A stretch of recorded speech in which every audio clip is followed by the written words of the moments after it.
Hey, my name is Joel Newman. I was a Fulbright teaching assistant in Uruguay in 2017.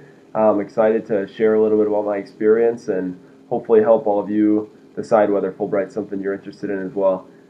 Thanks for watching. Wish you all nothing but the best. All right, super brief introduction. I'm from a small town in Minnesota. Went to a Division III university in Western Wisconsin.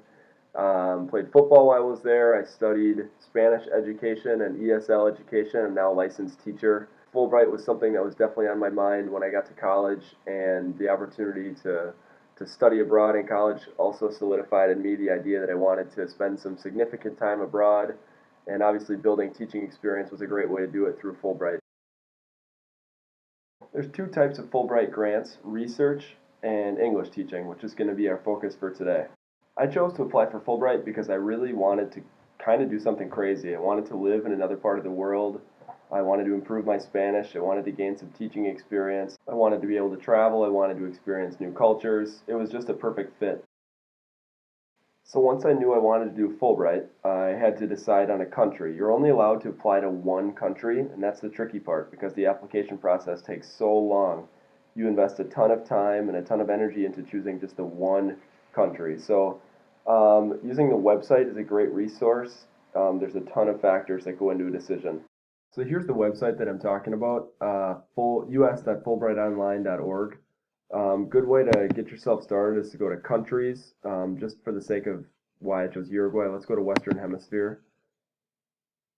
And then what you can do is you can use the map and figure out how many grants are available in your country. For example, in Uruguay, if I want more detailed information, I can see that there's 2 research grants and 6 English teaching grants.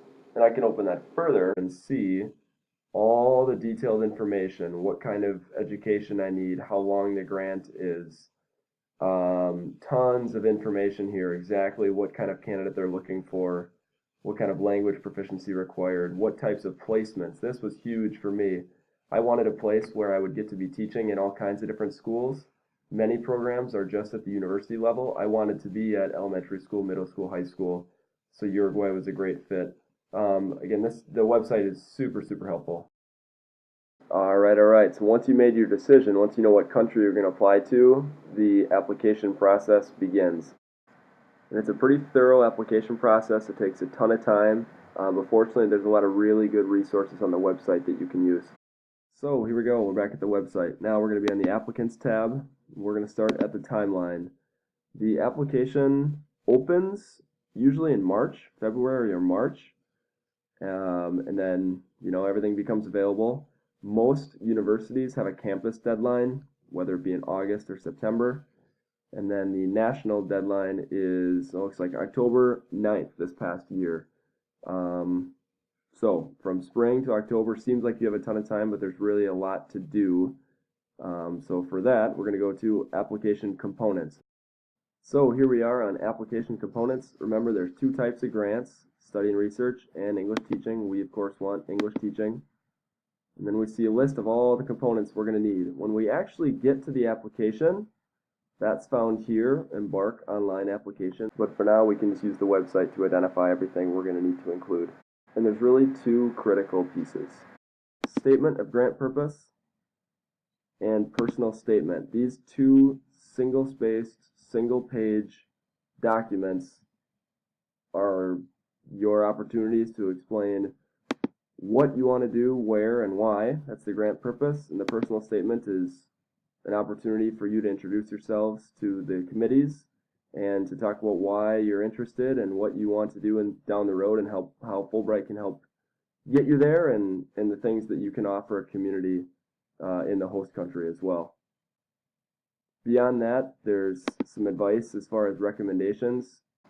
You'll have 3 references, and then there's also 1 person who will evaluate your language ability. The last helpful link on the website might be this, statistics. We want English teaching again. Good resource we can use to find out how many people apply to a given country from year to year. So here we see Uruguay trends over the last 3 years, how many applicants, how many awards. Obviously, we'll never know how many people are applying to our country, but we can at least see what the trends have been over time and how many awards are given to your particular country. So it's helpful. Helps to know what your odds are going in. So from there, every country does things a little bit differently. Most have a preliminary cut made in January. Then comes interview season.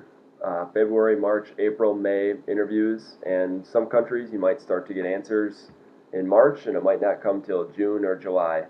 But it's a waiting game. And then before I knew it, I was there, and it was the most unbelievable experience of my life. It's really hard to find the words, honestly. Welcoming doesn't even begin to describe it. People opened up the doors to their homes. I was invited all over the place by university students and by teachers and by community members. I couldn't go anywhere without, a friendly conversation on the street. The reception was absolutely unbelievable. It was incredible. No joke, on my third day in the country, I was already wearing the blue shirt and cheering on the soccer team like crazy, and they gave me no choice but to love their country. So when it came to actual school stuff, Uruguay program is interesting because you have two placements, meaning you spend 4 months in a rural area and 4 months in the capital city of Montevideo. So I started out on the northern border of the country, literally on the border with Brazil in a community called Rivera, and then I spent 4 months in Montevideo. And in each of these two cities, I worked in several different schools and community organizations, ranging elementary school, middle school, high school, university level, older adults. We were fortunate in Uruguay to have a ton of flexibility. We worked at least 20 hours a week with university students, but besides that, we had the freedom to find organizations and schools and clubs to get connected with. Personally, I'm a big sports guy, so I created some after-school clubs where students could come and practice their English and also play sports, basketball and football. As far as what I learned or what I'll take away from my Fulbright experience, I honestly don't even know where to begin. I know my Spanish improved like crazy. I got to experience what it's like to live day in, day out in another part of the world. I saw some truly beautiful places, met some really incredible people. I think my teaching improved from having to learn how to do more with less resources available. And I got to experience quirky Uruguay. And those are lessons and experiences that I share with my students now. I teach middle school Spanish immersion back in Minnesota, and I can always tell my students about, the horses going down the street and the crazy afternoons in the soccer stadiums and the birthday parties and the concerts and just all the crazy memories that I have. It's just so much fun to be able to share them with other people.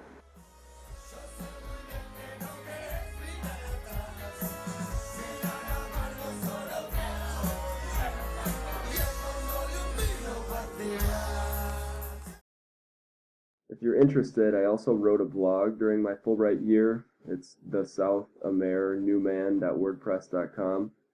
And it was just a great way to document everything that I was experiencing and also share, the day-to-day life, what I was experiencing with family and friends and former students back home. So feel free to check it out.